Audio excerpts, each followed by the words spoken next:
भजन 51 हम पढ़ेंगे और इसके बाद परमेश्वर के संदेश की ओर चलेंगे। 51।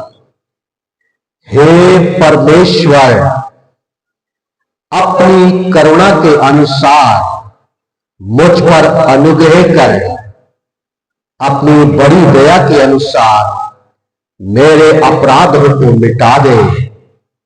मुझे भली भांति धोकर मेरा अधर्म दूर कर और मेरा पाप छुड़ाकर मुझे शुद्ध कर।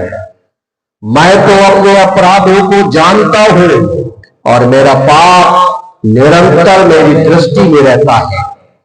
मैंने केवल तेरे ही विरुद्ध पाप किया और जो तेरी दृष्टि में बुरा है वही किया है, ताकि तू बोलने में धर्मी और न्याय करने में निष्कलंक हो ठहरे। देख, मैं अधर्म के साथ उत्पन्न हुआ और पाप के साथ अपनी माता के गर्भ में पड़ा। देख, तू हृदय की सच्चाई से प्रसन्न होता है और मेरे मन ही में ज्ञान सिखाएगा। झूठा से मुझे शुद्ध कर तो मैं पवित्र हो जाऊंगा। मुझे धो और मैं हिम से भी अधिक श्वेत बनूंगा। मुझे हर्ष और आनंद की बातें सुना, जिससे जो हड्डियां तूने तोड़ डाली है वे मगन हो जाए। अपना मुख मेरे पापों की ओर से फेर ले और मेरे सारे अधर्म के कामों को मिटा डाल। हे मेरे परमेश्वर, हे मेरे अंदर शुद्ध मन उत्पन्न कर, मेरे भीतर स्थिर आत्मा नए सिरे से उत्पन्न कर। मुझे अपने सामने से निकाल न दे और अपने पवित्र मंदिर को, आत्मा को मुझसे अलग न कर।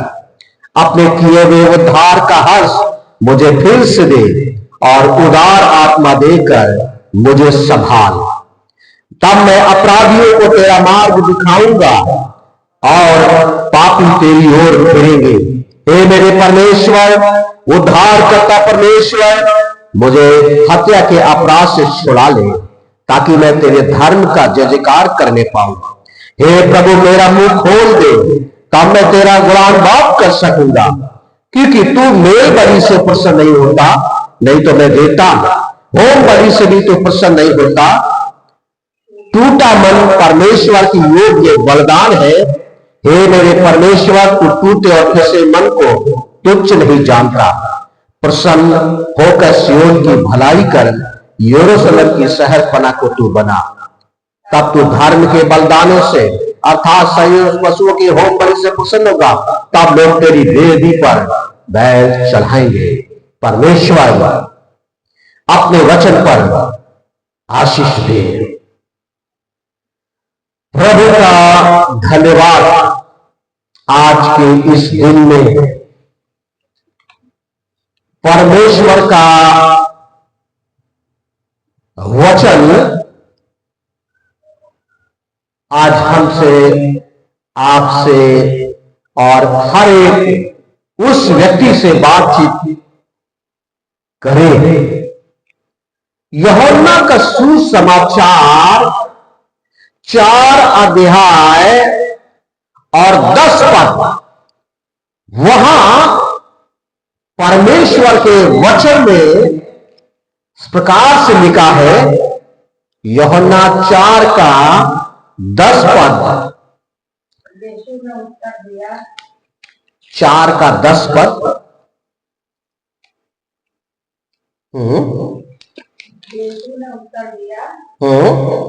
यदि तू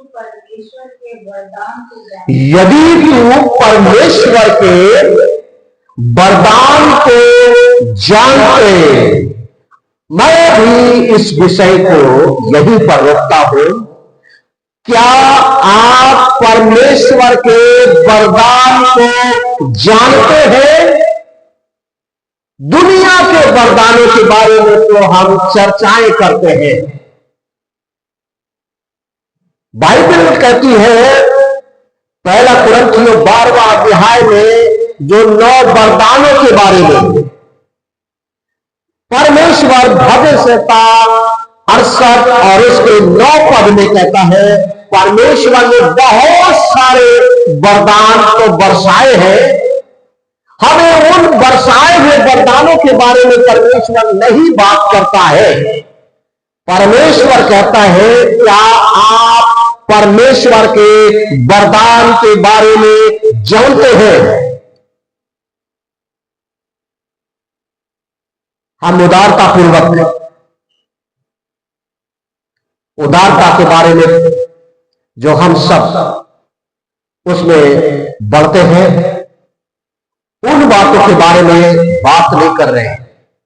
याकूब की पत्री 1:17 पद में कहता है, जो वरदान ऊपर से आता है, ये वरदान जो हमें एक दूसरे के हाथ रखने से मिलते हैं, ये वरदानों तक परमेश्वर की हम भविष्यवाणी कर दी, हमने सामर्थ्य काम कर दिए, छंदाई का काम कर दिया, अन्य भाषाओं का काम कर दिया, बोल दिया, इतने तक परमेश्वर हमें सीमित नहीं करता।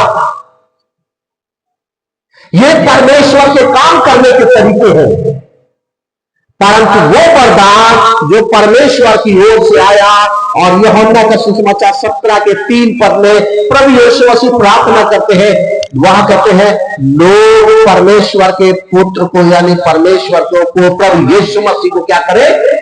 जाने। इस पृथ्वी पर हम सब कुछ जानते हैं, उसे कोई मायने नहीं रखता। हमें बहुत सारे इतिहास का ज्ञान है, बहुत से किताबों का ज्ञान है, परमेश्वर कहता इससे कोई फर्क नहीं पड़ता। लेकिन फर्क इस बात का है, यदि हम परमेश्वर के वरदान को नहीं जानते तो निश्चय फर्क पड़ेगा। एक व्यक्ति के बारे में हम पहला राजा 17 अध्याय में 16वें अध्याय में पढ़े, वहां पर एक व्यक्ति का जो एक इस्राएल का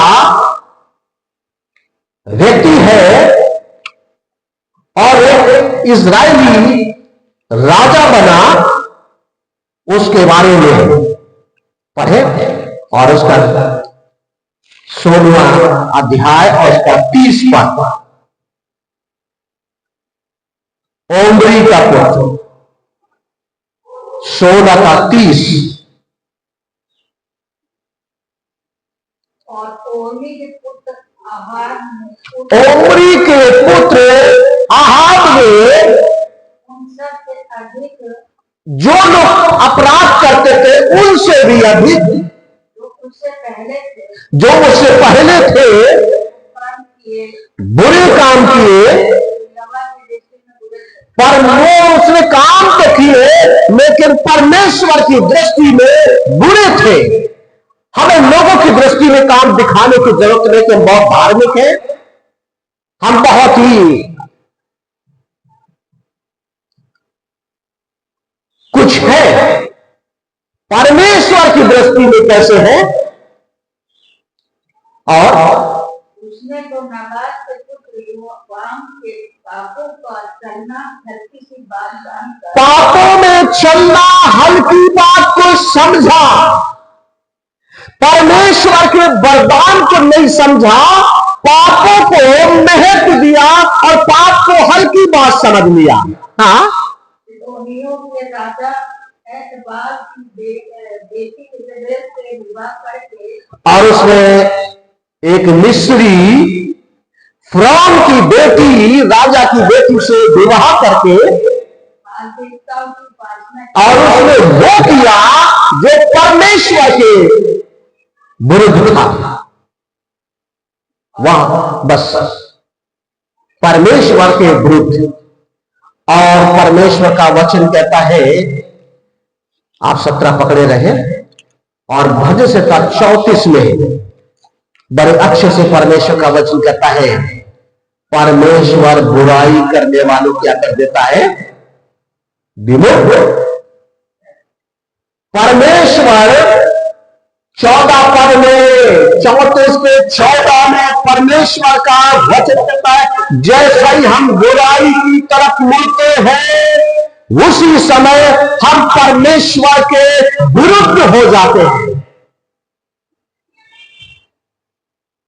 परमेश्वर और जब विरुद्ध हो जाते हैं हम परमेश्वर से दूर हो जाते हैं। लेकिन 17 अध्याय का पहले पद से पढ़े, और जब ये परमेश्वर से दूर चला गया तो परमेश्वर ने उनके सामने परमेश्वर के दास को खड़ा कर दिया। तीसरी एलिया जो गिलाद के परदेशियों में से था, और वो राजा से आकर कहने लगा, इस्राएल का परमेश्वर जिसके सामने मैं हमेशा खड़ा रहता हूं, उसके जीवन की शपथ मेरे बिना कहे मेरे यदि तो परमेश्वर के पाप को हर की बात ना समझे, परंतु पाप को पाप समझे और उससे दूर हटे, परंतु जब नहीं हटा तब परमेश्वर ने उस व्यक्ति को खड़ा करके कहा, मेरे कहे बिना जब तक ना तो मेह बरसे ना ओस पड़े, परमेश्वर के लोग परमेश्वर के नाम में घोषणा करते हैं और उसका असर भी होता है। आगे पढ़े। तब यहोवा का ये वचन उसके पास पहुंचा। जब कहते हैं तो परमेश्वर की बात तो बोल दी, लेकिन समस्याओं का भी सामना करना पड़ता है। लेकिन परमेश्वर उससे पहले भी समस्याओं का रास्ता बना चुका होता है। हाँ, तब यहोवा का वचन उसके पास पहुंचा, और तब परमेश्वर का वचन उसके पास पहुंचा, यहाँ से चलकर पूर्व की ओर और यहां से तू और चल और पूर्व की ओर जा, और करीब नामक नाले से, और करीब नामक नाले में यरदन के पूर्व में है, यरदन के पूर्व में है, छिप जा उसी नाले का पानी तू पिया। और नाले का पानी पी। और मैंने कौवों को आज्ञा दी है। परमेश्वर के लोगों, परमेश्वर हमारी चिंता करने की जरूरत नहीं है। परमेश्वर कौवों को जिम्मेदारी सौंप सकता है। कौवा साधारण नहीं होता है, बहुत बुद्धिमान होता है, संगठित रहता है एक दूसरे की हेल्प के लिए। और कौवा को परमेश्वर ने मनुष्य को पहचान लेता है और वो उन पर, और परमेश्वर ने उसी कौवे को क्या कर दिया, जिम्मेदारी सौंप दी। आज्ञा दी कि तुझे वो मैंने आज्ञा दी है। जब परमेश्वर आज्ञा देगा तो इंसान तो इंसान रहा, कौवे भी आकर के तुम्हें क्या करेंगे, खिलाएंगे। यहोवा का ये वचन मानकर और परमेश्वर की बात को मान करके यरदन के पूर्व की तेज नामक नाले में जाकर और जाकर के वो चला गया छिपा रहा। और वहां रहा। और सवेरे और शाम को कौवे सुबह और शाम, टाइम टू टाइम। ये अच्छा रेस्टोरेंट है, अच्छा वेटर है जो सुबह और शाम क्या कर रहे हैं, रोटी बना रहे हैं और उनके लिए मांस का भी इंतजाम कर रहे हैं। और वो नाले का पानी पिया। ये वो व्यक्ति के लिए जो परमेश्वर के वरदान को जानता है। आपके पास सब कुछ तो है, परंतु परमेश्वर नहीं है। और परमेश्वर ने कौवों को भी अपने लोगों की जिम्मेदारी को सौंप दिया। और वो नाले का पानी पिया। बस वहां नाला सूख गया और इसके बाद उसकी भविष्यवाणी से घोषणा का प्रभाव हुआ और अकाल पड़ गया। और इसके बाद आगे 8 पद से पढ़े। तब यहोवा का ये वचन उसके पास पहुंचा। फिर परमेश्वर की बात उसके पास पहुंचती है चलकर सीदोन के सारपत नगर और तू सारपत नगर पे चल जाकर वहां रहे। और वहां रहे। मैंने वहां की एक विधवा को अरे मैंने एक ऐसे व्यक्ति विधवा को तेरी जिम्मेदारी सौंप दी है जिसके घर में खुद ही मौत इंतजार कर रही हो। मेरे भी जो परमेश्वर जहां अपना लोगों को भेजता है वहां से मौत को जीवन में बदल देता है।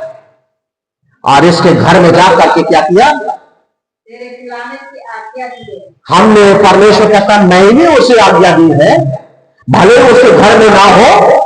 जो लोग परमेश्वर की आज्ञा वरदान को जानते हैं वे परमेश्वर की आज्ञा का भी पालन करते हैं। और कहता है मैंने उसे खिलाने की आज्ञा दी है अथवा वो वहां से चल दिया और वहां से गया सारपत को गया और उसके घर गया। नगर के फाटक के पास। और वहां जब पहुंचा नगर फाटक पर ही मुलाकात हो गई उसने क्या देखा? और उसने क्या देखा?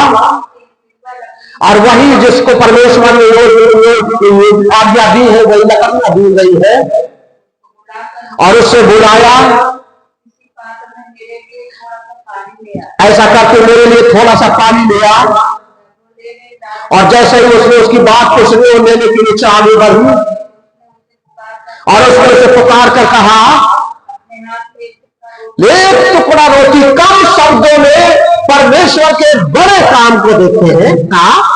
एक टुकड़ा रोटी लेती आ। उसने कहा वो कहने लगी तेरे परमेश्वर यहोवा की तेरे परमेश्वर यहोवा की जीवन की शपथ मेरे पास एक ही रोटी नहीं, मेरे पास तो रोटी है ही नहीं। केवल घड़े में मुट्ठी भर मैदा है मेरे घर में केवल मुट्ठी भर आटा और कुछ में और घड़े मुट्ठी भर आटा और थोड़ा सा तेल है। तेल है। और मैं चाहती हूँ 2 लकड़ी बीन कर ले जाऊं कि अपने और अपने बेटे के और मैं उसमें उसको आटा गूंथूं और उसे फुलके बनाऊं और मैं और मेरा बेटा खाए और हम उसे खाएं और हम उसे खाएं फिर मर जाए। और फिर मर जाए। या मरने का प्लान सोच रहे हैं लेकिन परमेश्वर उनके घर में जीवन लेकर आया है। मेरे अभी जो परमेश्वर का वरदान का मतलब है परमेश्वर का दर्शन। एलिया के पास परमेश्वर का दर्शन था। परमेश्वर यीशु मसीह के पास परमेश्वर का दर्शन था। लेकिन जब ये यूहन्ना 4 में आते हैं और 10 पद में इसके पास दर्शन नहीं था। लेकिन ये वो जगह था जो एक इतिहास था। और ये याकूब कौन था जिसने मल्लयुद्ध करके परमेश्वर से एक नाम हासिल किया था आशीष के रूप में। ये वो था जिसके घराने में बाप दादाओं से आशीष ठहरी हुई थी। ये वो व्यक्ति था जो वहां उसने कुआं खोदा था और वही कुआं उसी में से पानी कभी की तरफ नहीं कर सकता था। यीशु मसीह उसी कुएं के पास आए और उन्होंने कहा मुझे पानी पिला। उसने कहा हमारे तुम्हारे बीच कोई भी संबंध बुराई के बीच में और भलाई के बीच में कोई संबंध नहीं है। तब प्रभु यीशु ने कहा यदि तू परमेश्वर को वरदान को जानते तो तुझे जीवन का जल देता। वो सांसारिक शारीरिक रीति से सोचने लगी हुई थी। हमें परमेश्वर की बात दुनियावी ढंग से समझ में नहीं आएगी। जैसा आज दुनिया के तमाम लोग समझना चाहते हैं, स्वार्थ के लिए, लाभ के लिए, हित के लिए परमेश्वर का सामर्थ, न परमेश्वर का वरदान न कभी खत्म होगा और ना ही हुआ है। परमेश्वर का वरदान बाइबल बताती है उसके पास दर्शन था, और जब नीति वचन कहता है 29 के 18 में, जहां दर्शन की बात नहीं है वहां के लोग निरंकुश हो जाते हैं, निराश हो जाते हैं, लेकिन जहां दर्शन होता है वो निराशा में भी क्या कर देते हैं, महान कामों को देखते हैं, क्योंकि वो जानते हैं कि परमेश्वर का वरदान।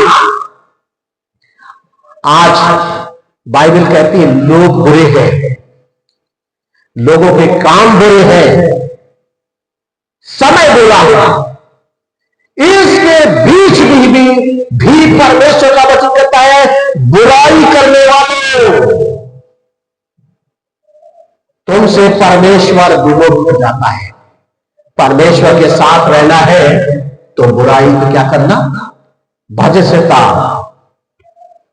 हमने 51 में पढ़ा और इस प्रकार से वहां पढ़ा कि टूटे और कसे मन को परमेश्वर तुच्छ नहीं जानता है। परमेश्वर उन लोगों के साथ हर पल रहता है, वो महसूस करेंगे परमेश्वर का वरदान उनके साथ ठहरा हुआ है जो ऊपर से आया हुआ है, और वो ही वरदान लोगों की जिंदगी में काम करता है। और वो कहता है टूटा मन परमेश्वर के योग बलिदान है। परमेश्वर के तमाम आपके दुनियावी ना सिक्कों की जरूरत है उसे, ना ही उसे आपको रोटी की जरूरत है, ना ही उसे आपकी किसी चीजों की जरूरत है, क्योंकि सब कुछ तो उसी का और उसी के लिए है और उसी ने सृजा है। परंतु हमारा मन जो हमारे अंदर है, इस मन के अंदर यदि परमेश्वर के लिए जगह नहीं है तो हमारी जिंदगी बुराई और पाप की तरफ। इस व्यक्ति ने जब अहाब ने क्या किया, बुराई की तरफ अपने आप को रख दिया, परमेश्वर ने एलिया जैसे परमेश्वर के सेवक को खड़ा कर दिया। वहां फिर से पढ़े 17 अध्याय में, वहां पर परमेश्वर इतना ही नहीं बहुत बड़ी, और जब उस घर में जहां रोटी बनाकर खाने और मरने की बात तैयारी चल रही थी, वहां एक केवल मां बेटे के बारे में, इसके बाद भविष्य खत्म था। हाँ पढ़े, एलिया ने उससे कहा मत कर। परमेश्वर का संदेश, परमेश्वर के आदेश नहीं होता है, डरने की जरूरत नहीं है। जाकर अपनी बात के अनुसार रोटी जाकर जाए और जाकर के बनाओ, परंतु पहले इससे पहले कि वो रोटी बनाओ, मेरे लिए छोटी रोटी बनाकर ले आओ, रोटी बनाकर मेरे पास ले आ। उसके बाद अपने इसके बाद तो खाना और जो भी हो बात रही। इस्राएल का परमेश्वर सुन ले एक और बात, परमेश्वर इस्राएल का परमेश्वर यहोवा ये कहता है, जब तक परमेश्वर मेरे कहे द्वारा पानी न बरसाए और ओस न गिराए, और जब तक भूमि पर पानी न गिराए, तब तक क्या करेगा, ना तो बढ़ेगा, वही चुटकी बढ़ाता और न कुप्पी का तेल घटेगा। तब वो चली गई और वो गई, एलिया के वचन के अनुसार किया, परमेश्वर के दास के वचन के अनुसार पालन किया, तब वो और दूसरी उसका घराना बहुत देर तक खाता। और परमेश्वर का वचन कहता है वो स्त्री और बेटा ही नहीं बल्कि उसका घराना पूरे और लोग उस रोटी और ताकत में क्या करते रहे, खाते रहे, तृप्त होते रहे। हम ये रोटियां तृप्त नहीं कर सकती है। बाइबल कहती है 5 रोटियों ने 2 रोटियों ने और 2 मछलियों ने 5 रोटियों ने क्या कर दिया, 5000 को तृप्त कर दिया। परमेश्वर अपने सामर्थ्य से, अपने वचन से, अपने वरदानों से आशीष करता है। अभी यहां पर आगे और बढ़े, रोटी बनाकर लाई और पूरा घराना अब खाते रहे और एंजॉय कर रहे थे, बारिश नहीं हो रही थी, ओस नहीं पड़ रही थी, और परमेश्वर का दास अपने काम में लगा हुआ था। और इसके बाद वहां जो कुछ हो रहा था बड़ा अद्भुत था। यहोवा के वचन के अनुसार, यहोवा के वचन के अनुसार, उसने एलिय्याह के द्वारा था, और यहोवा के द्वारा जो कहा था, ना तो उस घड़े का मैदा समाप्त हुआ, परमेश्वर आपके घड़े पर भी आशीष देता है और आपके कुटुंब पर भी आशीष। परमेश्वर का जो आदर करता है, परमेश्वर उसके हर कमाई पर भी आशीष देता है, उनके स्वास्थ्य पर आशीष देता है। क्योंकि जब हम, बाइबल कहती है हमारे स्वास्थ्य के लिए प्रभु यीशु मसीह ने क्या कर दिया, अपने लोहू को, उसका लोहू हमारे पापों को क्षमा करता है और रोगों को भी चंगा करता है। यहां पर परमेश्वर का सामर्थ्य इन सबों क्या करती रही, पुष्ट करती रही। इन बातों के बाद का बेटा जो घर की स्वामी थी और जो इस घर की मालकिन थी और विधवा का बेटा, और वो रोगी हो गया अचानक। रोग किसी भी व्यक्ति की खुशियों को छीन सकता है, निराश कर सकता है, दुखी कर सकता है, और उसे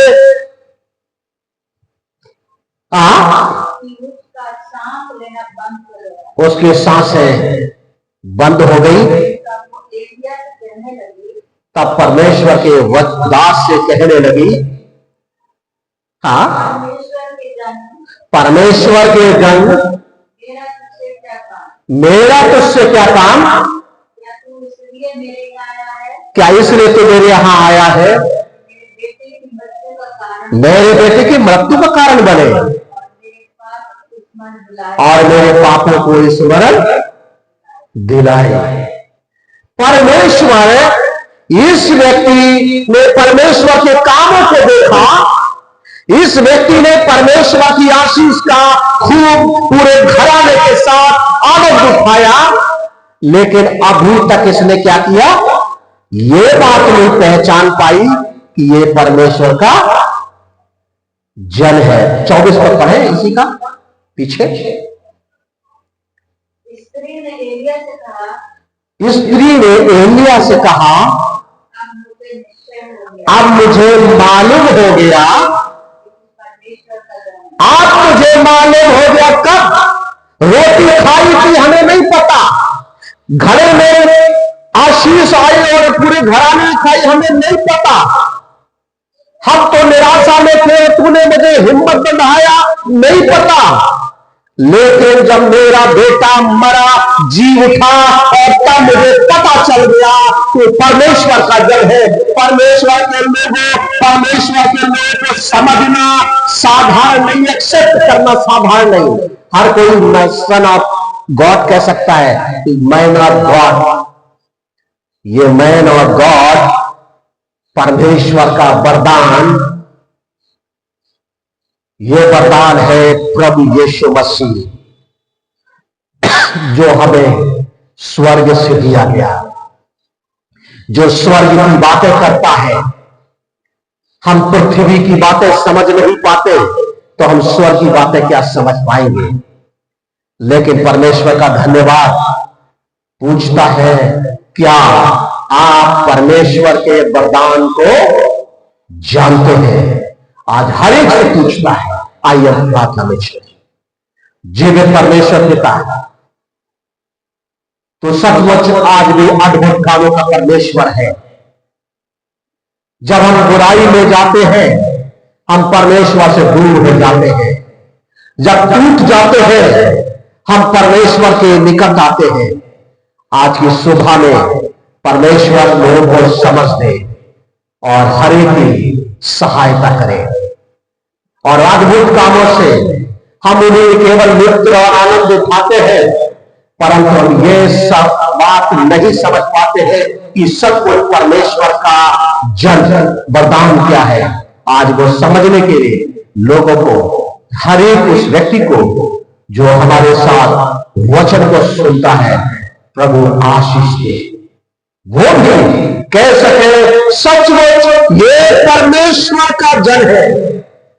आज जो दुर्बलताओं में है, अशुद्धताओं में है, पाप में जकड़ रखा है, बीमारी में जकड़ रखा है, प्रभु यीशु मसीह हम आपसे नाम से प्रार्थना करते हैं, घोषणा करते हैं, आप छुटकारा दें प्रभु यीशु के नाम में। आमीन।